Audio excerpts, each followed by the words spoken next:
ನಮ್ಮ ಅಡುಗೆ ವಿಶ್ವಕ್ಕೆ ಬನ್ನಿ. ಇವತ್ತು ನಿಮಗೆ ಮನೆಯಲ್ಲೇ ಈಸಿಯಾಗಿ ಕೊಬ್ಬರಿ ಬರ್ಫಿ ಹೇಗೆ ಮಾಡಬೇಕೋ ತೋರಿಸ್ತೀನಿ ರೀ. ಒಂದು ಬಾಣಲಿಯಲ್ಲಿ 2 ಕಪ್ ಹಸಿ ಕೊಬ್ಬರಿ ಹಾಕ್ಕೊಳ್ಳಿ. 1 ಕಪ್ ಸಕ್ಕರೆ ಹಾಕ್ಕೊಳ್ಳಿ. ಚೆನ್ನಾಗಿ ಕಲಿಸ್ಕೊಳ್ಳಿ. ಸಿಮ್ಮಲ್ಲೇ ಇಟ್ಟು ಕೈ ಬಿಡ್ದಂಗೆ ಚೆನ್ನಾಗಿ ತಿರುಗಿಸ್ತಾ ಇರಿ.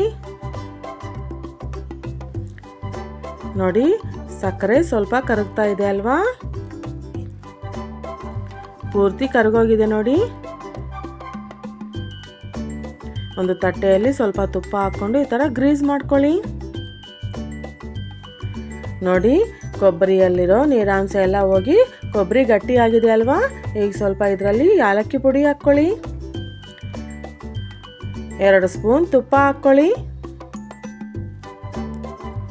ಇನ್ನು ಸ್ವಲ್ಪ ಹೊತ್ತು ಕೈ ಬಿಡ್ದಂಗೆ ತಿರುಗಿಸ್ತಾ ಇರಿ. ಈಗ ಸ್ಟವ್ ಆಫ್ ಮಾಡಿ ನಾವು ತುಪ್ಪ ಸವರಿರೋ ತಟ್ಟೆಯಲ್ಲಿ ಎಲ್ಲ ಹಾಕ್ಕೊಳ್ಳಿ. ಇದನ್ನು ಸ್ಕ್ವಯರ್ ಶೇಪ್ ಮಾಡ್ಕೊಳ್ಳಿ. ಸ್ವಲ್ಪ ಬಿಸಿ ಇದ್ದಾಗೆ ಕಟ್ ಮಾಡ್ಕೊಳ್ಳಿ. ತಣ್ಣಗಾದ್ರೆ ಕಟ್ ಆಗಲ್ಲ ರೀ.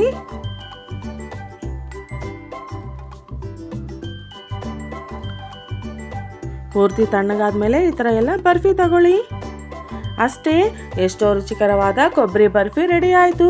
ನೀವು ಒಂದ್ಸಲ ಟ್ರೈ ಮಾಡಿ.